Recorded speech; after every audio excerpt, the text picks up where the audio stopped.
آپ کو پتہ ہے نبی پاک صلی اللہ تعالیٰ علیہ وسلم کے صحابہ میں حضرت ماعز اسلمی کا نام ملتا ہے.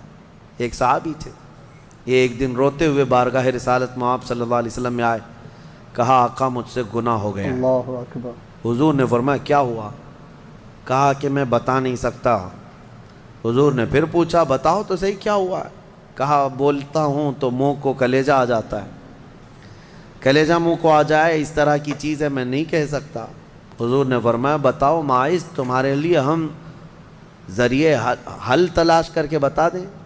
انہوں نے کہا یا رسول اللہ مجھ سے زنا ہو گیا ہے. اللہ اکبر. اتنا کہنا تھا نبی پاک صلی اللہ علیہ وسلم نے اپنا چہرہ پھیر لیا. اللہ اکبر. صحابی ہیں حضور کے.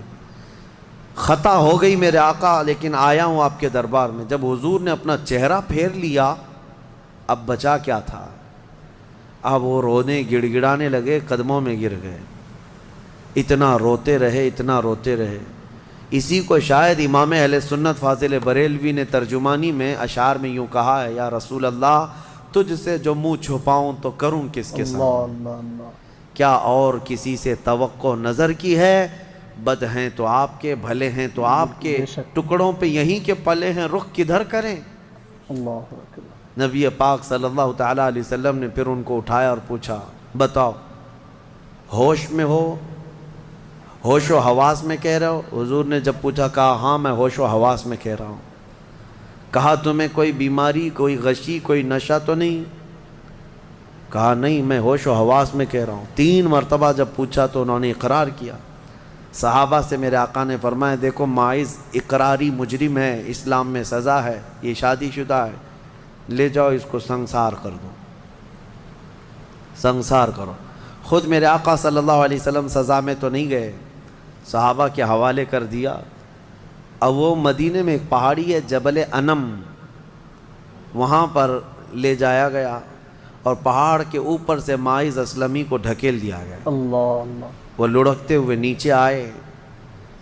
تھوڑا سا بہت اونچی پہاڑی نہیں ہے، وہ چھوٹی پہاڑی ہے.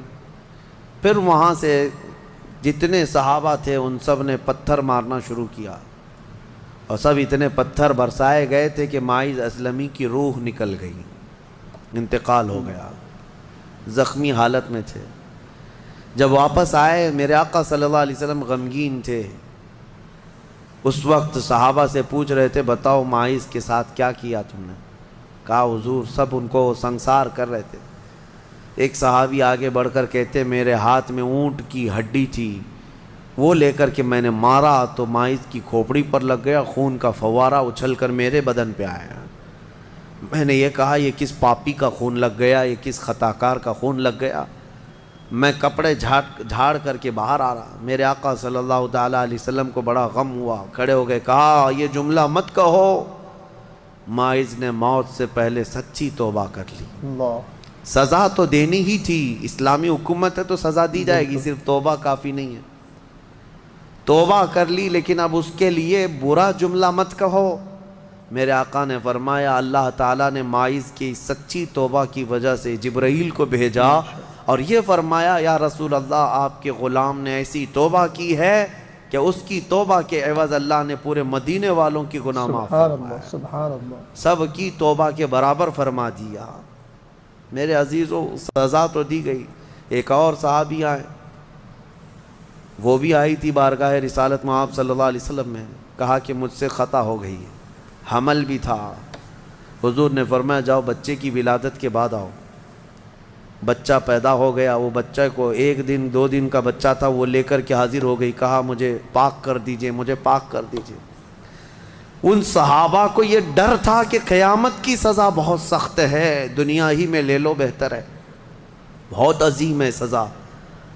جو قیامت کے متعلق فرمایا گیا وہاں تو ہلکی سزا یہ ہے زنا پر کہ فرشتے لوہے کی سلاخ جو ہوتے ہیں وہ گرما کر کے ان کی شرمگاہوں پر مار رہے ہوں گے اور ان کی شرمگاہوں سے جو پیپ نکل رہا ہوگا محشر کے دن، فرمایا کہ ان کی بدبو سے پورے محشر والے کانپ رہے ہوں گے.